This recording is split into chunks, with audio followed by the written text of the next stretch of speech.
the Witkoff leaks, right? We had WikiLeaks in 2016. Now we have Witkoff leaks.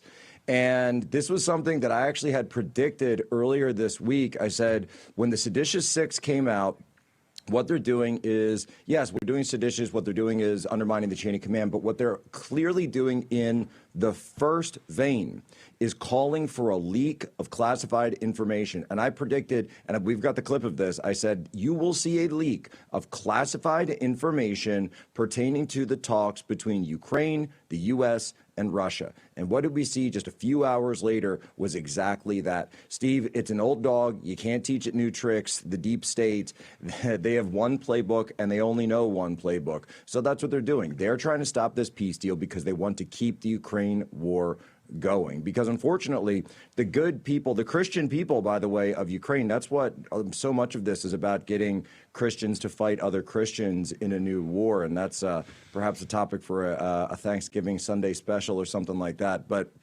what's really happening here is you see so many moneyed interests that they're talking about, we need to keep the war going. Remember, the war is not meant to be won. The war is meant to be perpetual. So the heads of Europe, which is where NATO is situated, they want to keep this war going because they don't want to come out and have to admit that they could have just taken a deal at the very beginning and stopped the entire thing. Remember, they're trying to push Russia all the way out of Donbass, all the way out of Crimea. They said, go back 2 years, Steve. We came on here, and I remember all of them running around saying that the Ukrainian counteroffensive in the summer is going to push. They're going to go all the way down through Mariupol, and then they're going to go down and open the door to Crimea, and they're going to push the Russians back to Krasnodar. I remember all of it, okay? I remember all of it. And what happened? You got thousands and millions of good people killed, men, women, and children. And for what?